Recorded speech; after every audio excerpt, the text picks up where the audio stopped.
Okay, first off, can we all silence our cell phones?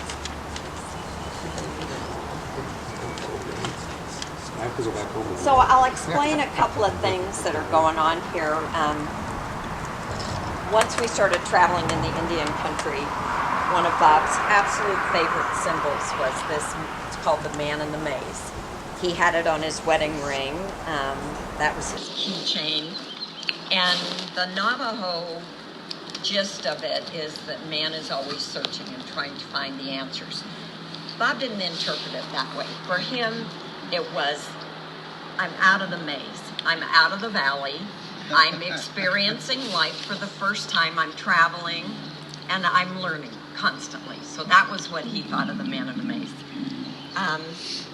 And then the feathers are just this strange thing that some of you know about. The day after Bob died, I did not go on my morning walk with Steve and Donna, but the next morning I said, you know what? I'm going to go walking. And about 10 feet in on the path, this was right in front of me, the red-tailed hawk. And I thought, look, that's special. I'm going to bring it home, just because it was weird. The next day we go out, there's this one right in front of me. What is it, do you think? Mike and I go for a walk 2 days ago. This is right in front of me. Jimmy and Linda are sitting in their backyard a week ago, and Linda texts me and she goes, I've never seen a feather in our backyard in 18 years, and one just dropped. And it's just been continually happening in such strange ways. When this bench arrived, the first time we were here, I didn't sit on it. I just couldn't. So the next time I came up, I sat here on the corner at 6:30 in the morning with my coffee, and I was just sitting here, and it was so calm and pretty, and I felt something hit my shoulder, and I looked down, and there was a feather on the bench next to me. So I don't believe in this stuff, but something weird is happening.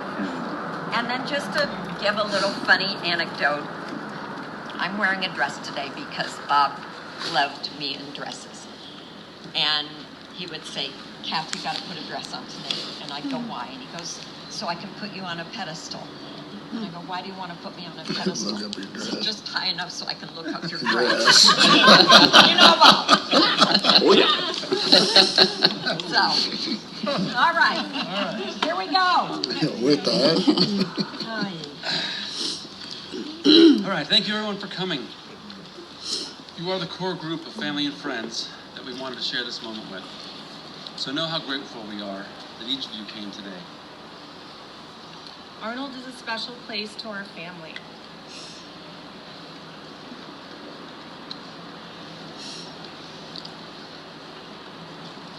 So it was only fitting that we would gather here at our cabin to celebrate my dad's beautiful life in this beautiful place. Let's all take a moment to be still and to be quiet, to take this time to listen to the sounds around you.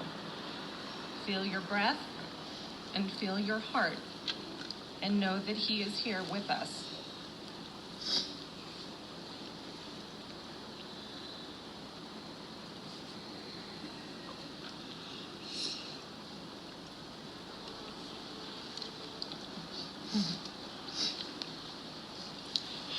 In this place, here at our family cabin in Arnold, we created a haven of love where we have made many memories that continue to fill our lives with comfort and a knowingness that this place is where we loved, it's where we laughed, it's where we shared, where we walked, ate and drank, where we played, and most of all, where we lived. In this very spot, we cooked meals that allowed us to gather, to laugh and share in our mountain days. In this spot, we played cards and Paiute until we had to call it a night. We swung on the hammock, gazing up at the trees.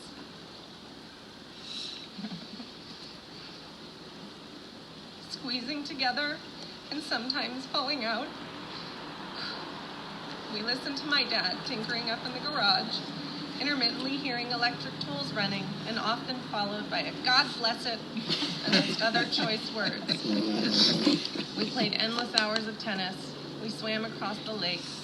We nursed our sunburns and our bug bites here. We also celebrated every holiday possible up here, fitting everyone in as our family grew and grew, because being close was just how we liked it, and how we still like it. today? I'm going to share a quote with you that I just thought was so perfect. I've come to understand that there's a good deal of value in the ritual accompanying death. It's hard to say goodbye and almost impossible to accomplish this alone. And ritual is the railing we hold on to, all of us together, that keeps us upright and connected until the worst is past. I think this quote resonates simply because it's so true. We are all together. We're clinging to rituals, just like this memorial here today. We're not alone. We're trying to move forward as we allow time to further heal us. Shortly after my dad passed, our immediate family sat in a circle together in my parents' family room. A dear friend and pastor led our ceremony and reminded us of what Jesus said. In my Father's house there are many rooms, and I go to prepare one for you.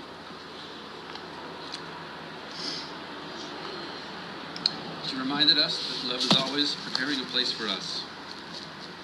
And now that family room on that day was filled with light and the warmth of a home and family.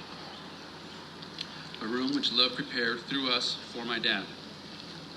It was in that room that he gathered up the assurance of a lifetime of love, which gave him the strength to stay for us for so long, and then finally go on.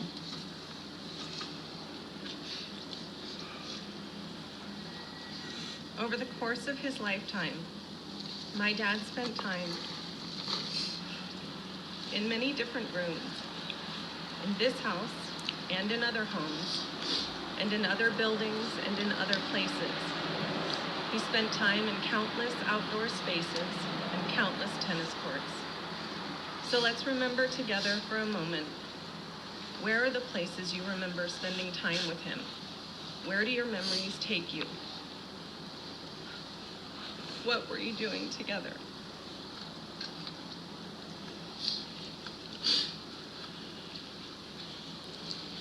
You can feel free to share a memory right now if you'd like to. A little short thing that clicks with you. We spent a lot of time in the car. A lot of time in the car. Didn't I drive for 9 straight hours one day? You drove every place we went.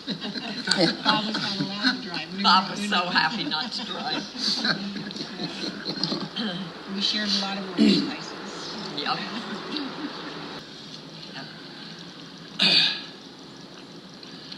I know that each of you, in your own way, is already doing the work of remembering him, of holding on while saying goodbye, missing him while knowing he will always be with you. And of this we can be sure, each of you is living proof of his presence in your life. You carry with you his sense of humor, his courage, and his love. These things will continue to guide and nurture you, and will live on in you throughout your life. Okay, I wanted to read a little bit of scripture for today. And I spent a lot of time looking for the right passage. And I went through my childhood Bible and all the places I'd marked. I just couldn't find anything. And I kept going back to 1 Corinthians 13, which you all know from weddings. It's all they read at weddings. Well, when I read it from my childhood Bible, it didn't connect with Bob or anything, and just didn't feel it in my heart. So I decided that I was going to look it up in this modern Bible that was written in 2002. It's called The Message, and it's the Bible in contemporary language. And what I want you to think about while I read it is that Bob's love was unique to each of us. He loved each of us differently, every single one of you. My hope is that you find the relationship you had with Bob in the words from this passage.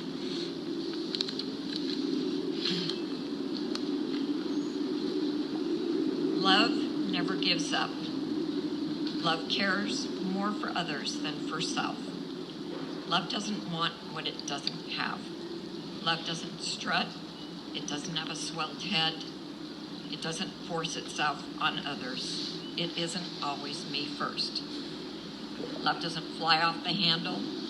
It doesn't keep score of the sins of others. It doesn't revel when others grovel.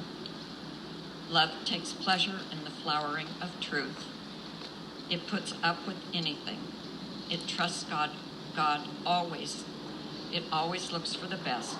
It never looks back, but keeps going to the end.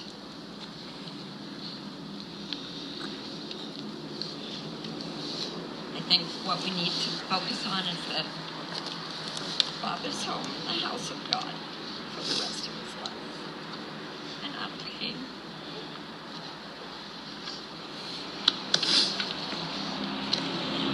Now my beautiful grandchildren are going to read an absolutely beautiful, not really a poem, but a saying that was sent to me by one of the members of my choir, and it just really hit a note with me. So the kids are going to recite it for you. You can shed tears that he is gone, or you can smile because he has lived. You can close your eyes and pray that he will come back, or you can open your eyes and see all that he's left. Your heart can be empty because you can't see him, or you can be full of the love that you share. You can turn your back on tomorrow and live yesterday, or you can be happy for tomorrow because of yesterday. You can remember him and only that he is gone, or you can cherish his memory and let it live on. You can cry, close your mind, be empty, and turn your back, or you can do what he would want. Smile, open your eyes, love, and go on. Okay, I know Jerry has prepared something Yes. you would like to. Right from here? In any place you want. You want to come up here? So, the title of this is called My Wonderful Brother. This term of endearment is used frequently by my brother Jim towards me and Bob. But it really applies to Bob, as he truly was a wonderful brother. When you look at our parents, Guido and Mary, I believe Bob was most like Mom, Jimmy most like Dad, and me somewhere in the middle. Brother Bob, or as he frequently referred to himself as Bobby Good Guy, was selfless, kind, fun-loving, brilliant sense of humor, the best friend a guy could have, and above all, family first. Even though there was 8 years between us, Bob was particularly kind to me as a kid. Not so much Joe. Above all, I credit Bob with forwarding my basketball career, as he would take me to his nighttime intramural basketball games at City College. Our small world as Visitation Valley kids was confined to Raymond Avenue, Leland Avenue, and the Church of the Visitation. To be able to go out on a school night to City College and shoot hoops was a huge deal. By the way, in case you were wondering, Bob was what we referred to in the game as a space eater, a wide body. He couldn't hit the ocean from the beach. Every team needs an enforcer, and he loved to play. He could have been great, but he and Jimmy couldn't escape the heavy music hand of Guido. My out was I wanted to play the drums, but Bob was playing the drums. Oops. So I got to play sports. There you go. Thanks, Paul. When I was blowing in the wind between high school and college, Bob had started his business career, seeing me wandering aimlessly. He offered to help me start a landscaping business. He didn't know I was on a 7-year college degree. He also insisted I take the fire department test my first year at Chico. I did reluctantly, and looking back, didn't realize, again, he was looking out for me. Thanks, bro. Yeah. Bob was a talented carpenter, handyman for 30 years, managed Mom's rental properties to the benefit of the family. He sacrificed a great deal of family time, taking care of Noe, 186 and 226 Raymond Avenue. Whenever I got into deep water on a project, I could throw out a lifeline to Bob, and he would walk me through it, or he'd come to my rescue. He helped me build a fence at our home in Reno. It was hot, and the project was cutting into the cocktail and gambling houses. We'd strung a line of fencing, and it was time to cut the 6-foot boards down to size. So I'm up there with the saw, cutting one board at a time meticulously. When Bob gives me the number 9 shoe, takes the saw, and proceeds to rip 25 boards in about 3 minutes. He had great patience for a lot of things, but stupidity was not on his list. He couldn't wait to get to the crap table and get some of that easy money. I tried to get Bob to play golf, as I would constantly run into retired San Francisco firemen on the golf courses in the Tahoe area. He tried, but he hated it. Tennis was his racket. Yeah. I'll never forget the time I took him and Andy to Arrow Creek. He had color-coded his irons. Give me the orange. What a piece of work. He was the best. I'm sure Mary and Guido are surprised to see Bob, Yeah.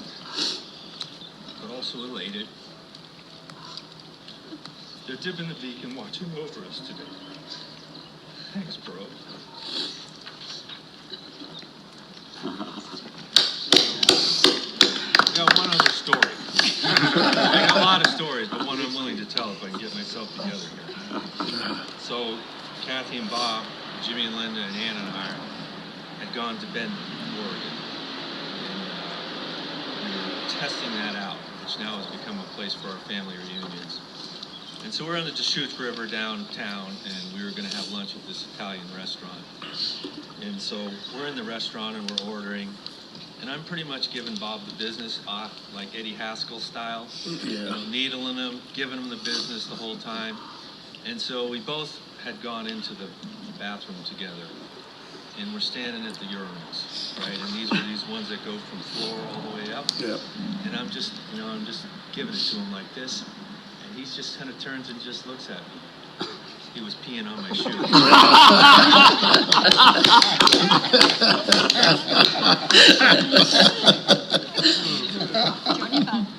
Yeah, I'll just sit here because it's short. Picking up on Jerry's comment, Bob freaking tortured me in our childhood. He tortured me. And I can remember one time we were fighting in the den again, and he was just hammering me, and I'm yelling to Mom in the kitchen, who she was doing the dishes and, not paying attention. Mom, Bobby's hitting me. Tell him to stop hitting me. Bob, stop hitting Joan. Okay, Mom, I will. Right, not going. But, later on in life, and, we had a love-hate thing, but mostly, certainly love. After he had Leslie, he apologized to me for the way that he treated me. I thought that was pretty amazing.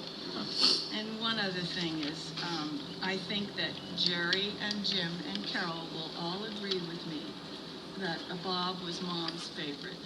That was no secret. But you know what? It never mattered. No. Because he was our favorite. That's it. I'm going to miss him. Okay, that's enough. I'm the crier in the family, so this may go south. No offense, Jimmy, Jerry, but clearly Bob was my favorite brother. He was so caring.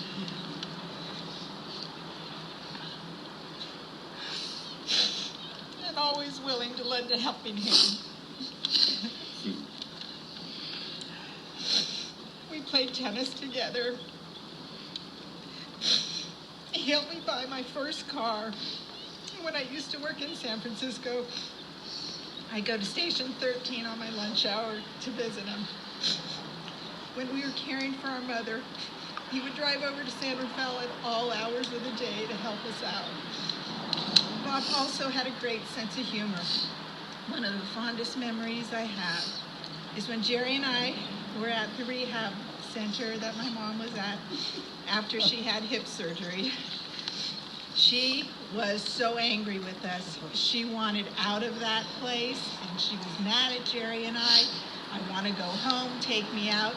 And then Bob calls, and he says, let me talk to Mom. Put him on speakerphone. He says, hi, Ma. I told Jerry and Carol not to take you to that place.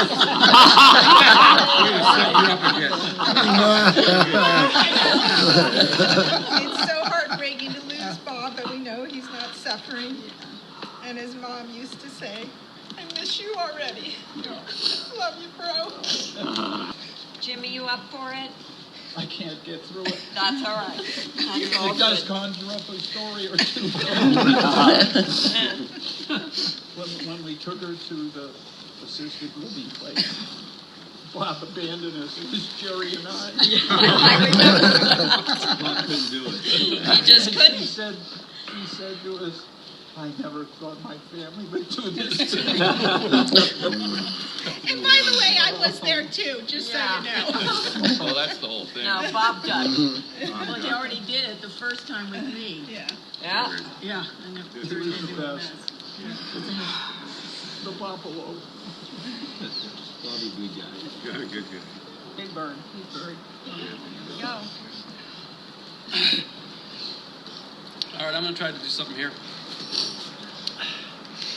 So, having you all here and seeing these pictures and seeing the amazing movie that Steve made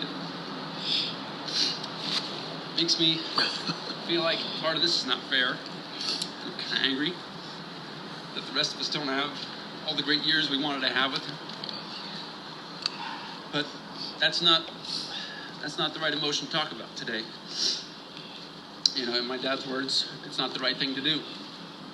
The right thing to do is to talk about how much he meant to me throughout my life and how much he still means to me. And it starts with that phrase, the right thing to do, because he used to say that to me a lot. It was a phrase he used to help me with decisions throughout my life. You know, an example of that was a time when I had my first car. He was teaching me how to change my own oil. He gave me a list. He said, go to the auto parts store. This is what you need to get. I came back and I had the wrong oil filter. That made him very unhappy. That slowed down the plan.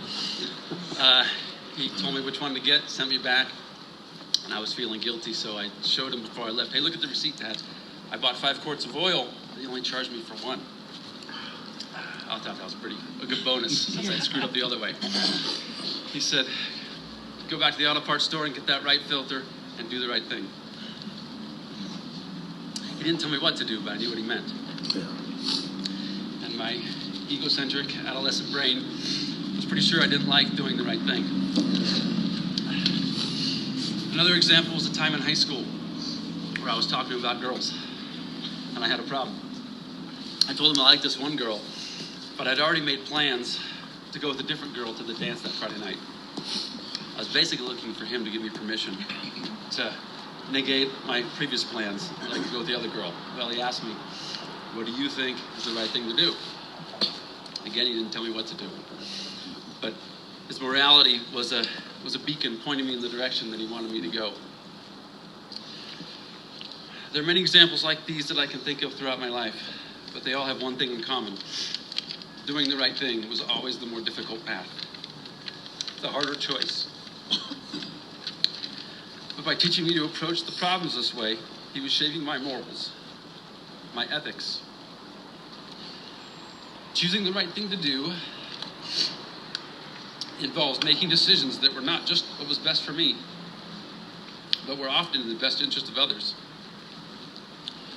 What I eventually learned was that it would ultimately be the right choice for me also, because I was the one who had to live with my choices. If I had kept that money that wasn't mine, or if I'd backed out of my Friday plans, it would have been a short-term gain for me, but it would have been difficult for me to live with those choices in the long term. So by his teaching, I was learning empathy and personal integrity. And those are 2 of my dad's finest qualities. He had those in abundance.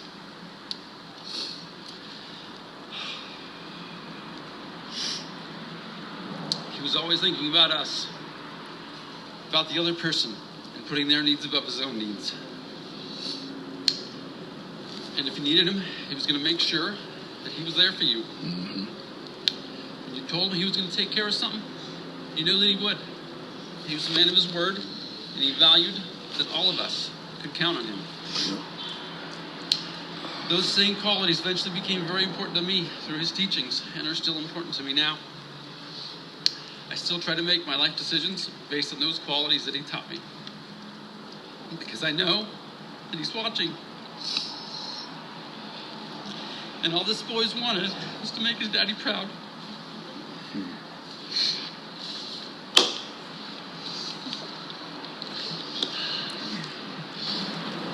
I have one final thing to say. It really spins off what just Steve just said. I got 2 calls in the last month from 2 fire chiefs from San Francisco, Ed Phipps and Fred Postel, both of whom served with Bob, and they send their condolences to you, Cal, us, Steve, to all of us. It's the best.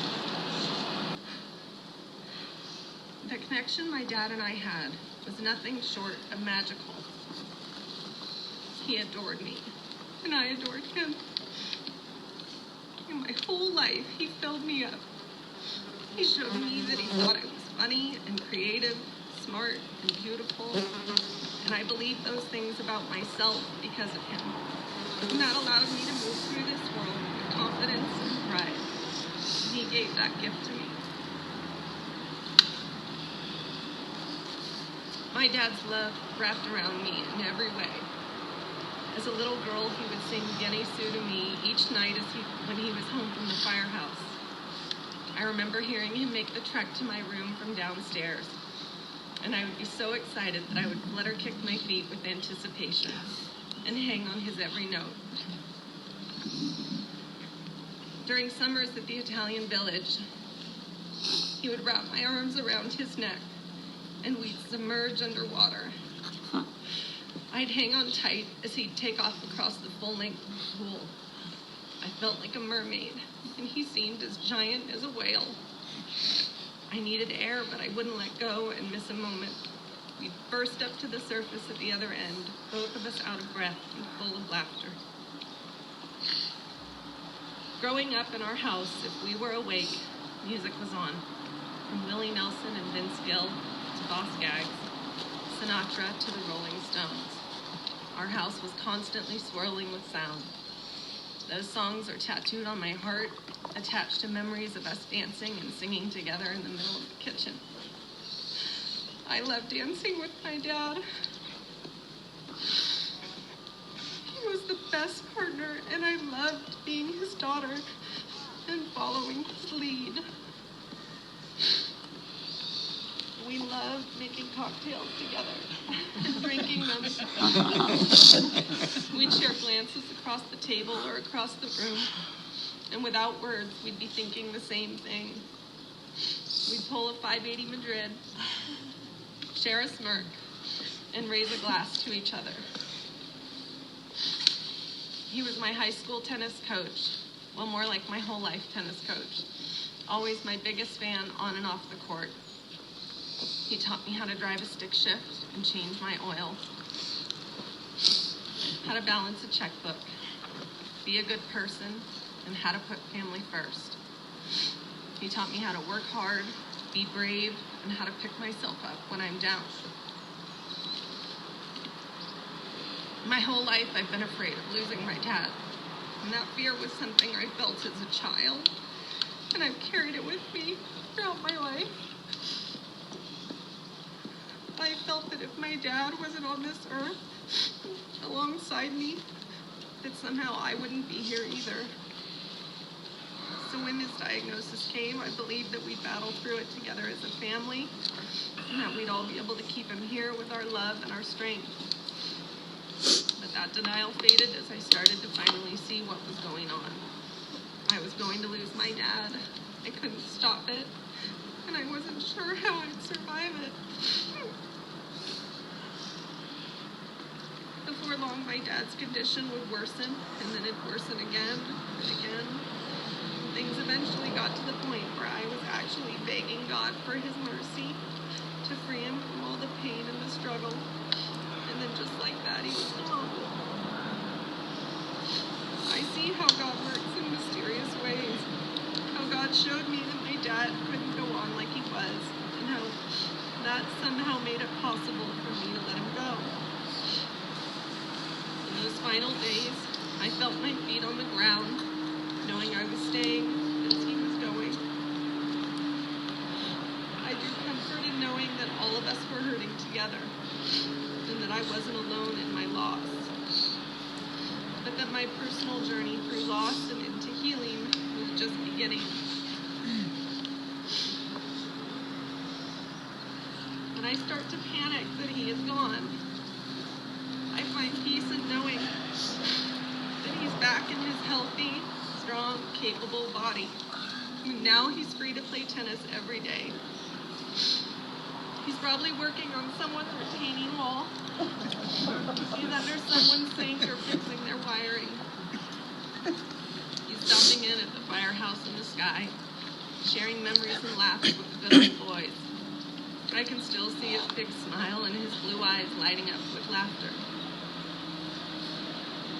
And I know at the end of each day, he's back at my Grandma Mary's dining room table, right by her side, with my Grandpa Guido and with Uncle James. Steele and Charlie and Raphael, and with Uncle Bill and all our loved ones who've gone. I can smell the food and see all their smiles and feel all their love. And I can still hear Uncle James telling jokes and how the room erupts with booming laughter while fists pound the table and utensils rattle right alongside the ice cubes in everyone's empty glasses. It's time for another round. You see, these are the things my dad loved most: family and togetherness. He loved tennis, music, and laughing. He loved real firemen and helping others with whatever they needed. And he's doing all that now and more. He's free. When I think of these things, it's like my dad is healing me. He's showing me I'm going to be okay because he is okay. I know he is with me, still holding me up. He's in my mind and in my heart. He's in these mountains, the sky, the water, and the fire. He's in the air I breathe, the music we love. He is right next to me, and he is everywhere. I'm the biggest crybaby of the bunch. I don't know how to do it, but I want to commend everybody for everything that occurred today. It really drilled down what Bob was. And great job of getting through it. Yeah. If you're wondering what people thought about Bob in the fire department, one of the most well-respected guys that ever worked. Jim said he got 2 calls. I must have got 40. I keep running into a fireman, doesn't come up to me and pat me on the back and says, sorry for your loss. Man of great humility and integrity. Even when it made his life worse, he would pick the right thing. But I laugh when Jerry says, Bob was his go-to guy. Well, I was Bob's go-to guy. Yeah. So we're up the lake, and he was putting in those electric wall heaters, which didn't last long because he ended up converting to gas. So I go out and I lay the job out for him. I said, whatever you do, I will heat the thing up. Don't heat it up. And he says, yeah, okay, sure.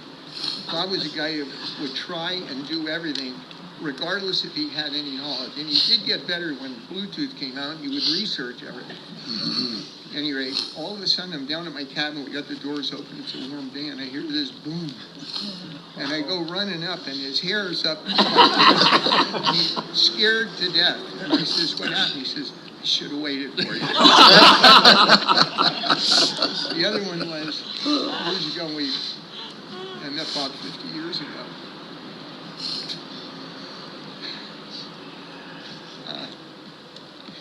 I was doing a brake job on a car, and Bob comes in with the Volvo, which the car he loved, for only one reason. It had the biggest trunk, and it would hold his drums because he was doing playing a lot of music at the time.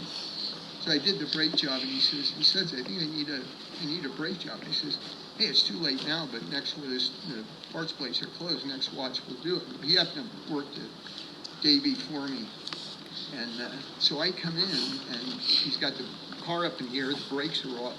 There's parts everywhere. I found out later that some of the other firemen were throwing extra parts in. Bob says to me, he says, do you think you can get it together?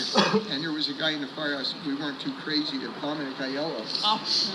And I says, I'm not sure, Bob. I says, but your key move would try and see if you can get Dominic to drive your car home tomorrow. We'll give it a try. Went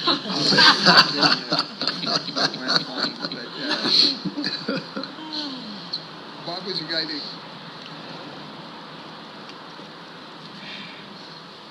got better with age. And he took you with him.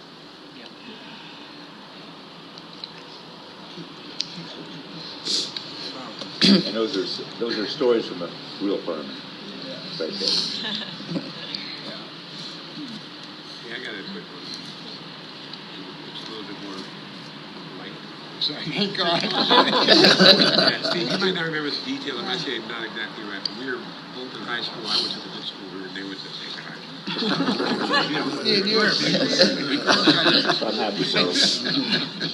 So Bob comes and we're talking. He says, "Man, you don't believe it." He says, "I lost it like a $3 bet to Steve." I said, "No kidding." "Yeah, I lost it. I should have won. I don't even know what the bet was. I lost it." "So, yeah, what'd you do?" "Well, what I did is I got $3 worth of nickels." So I said to Steve, "Here's your money. You won. He gives me a bunch of nickels." "What happened?" Steve threw them on the ground and walked away.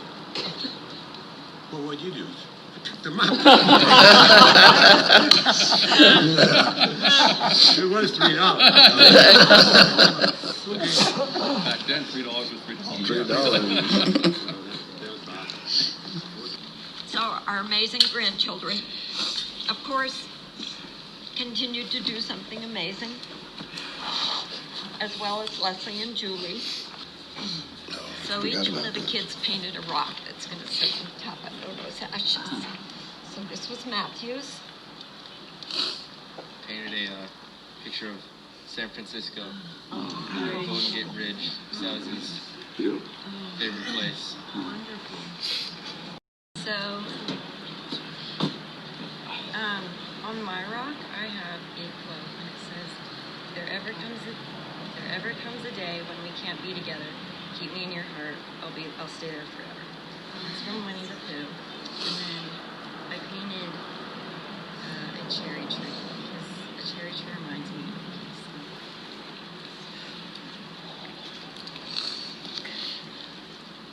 And Nikki, your turn. Get him, Nick. Turn around and let everybody see your rock. What do you want to say about your rock?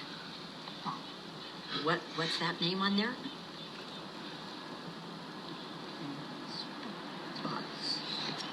It's Bob. And did you pick those colors out? And you drew that whole thing? Yeah, you did a great job. You can put it with the other rocks.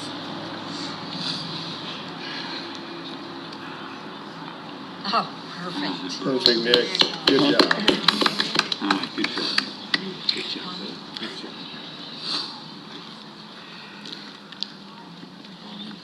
So, my rock is a donut. It's a cake donut from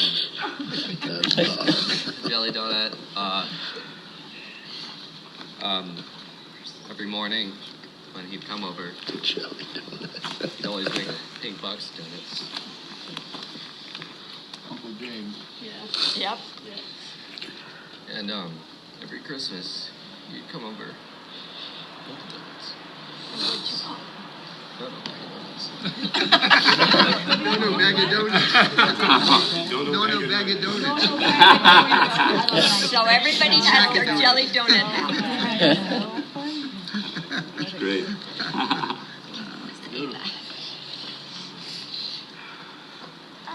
I painted an ice cream on my rock because of the. You're okay. We don't need to rush. We have all the time in the world. Because of a picture of Nono on the front page of the newspaper eating an ice cream and sitting on the fire. That's right. Put it. Front page of the Chronicle. Yeah. Remember? Wow. That was great. Good memory. Late. I painted La Familia and the Italian and the Irish flag because, as everyone has already said, No was all about family.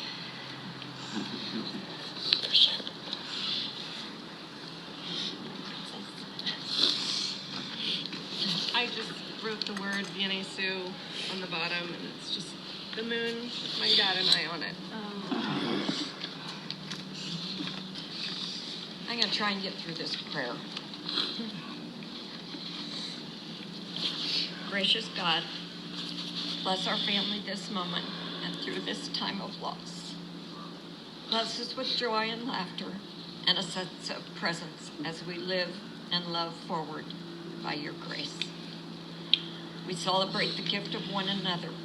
We thank you for the life of Bob, beloved to each one here, in ways that are unique to the power of Bob's ability to love with breadth and depth and humility. For this circle of love that remains unbroken, we offer our gratitude and thanksgiving. And in the spirit of all that is holy, all that is just, we ask your blessing on each person here, that they may feel your abiding assurance, so that each of us may continue to love bravely without fear. Amen. Okay, this is for Bob, and of course, we cannot end on a sad note. That would just not work for Bob. So, each person take one and pass it on. Yeah. This was Bob's go-to. This will get rid of your sore throats. You're gonna go? Yep.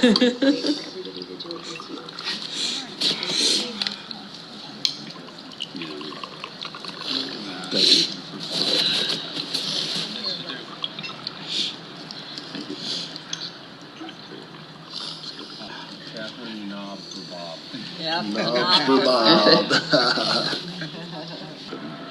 Well, Donna and Steve have put together an amazing long video of Bob's life, and you'll hear me in it at his retirement party saying, he was the finest man I ever knew, and he always will be. Here's to Bob.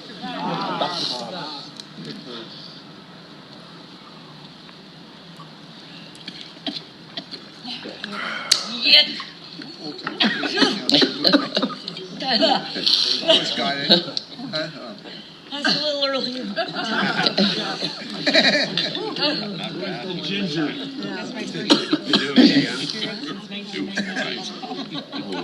Jack Nicholson, an Easy Rider. So we're going to have a few appetizers. The video is on a loop. It keeps going. It'll be running in the family room. We'll eat after a while. We're having all my dad's favorite foods. Yep. Favorite desserts, favorite drinks. Oh, yeah. Because it's hot in the sun, the bar is around the corner on the front porch, and there's nothing that you would want for that isn't there. In true Bob style. Yep. You guys did an Cheers. And we will have a service someday. Nothing will beat this. Nothing. Well, we needed you guys all here for this. Yeah. We needed some step to move forward from. I mean, if Bob was alive, this is the guest list he'd have chosen. Yeah. This and no one else. Actually, he would have liked Dave House here, but then that opened that can of worms, which was not possible. Right. But they're all fun. Yeah, and this, They get it. Steve has taped this, and we're gonna hopefully have it that we can hear it enough that it's worth putting on YouTube. Because I know Jenny, Megan, Andy, everybody wants to see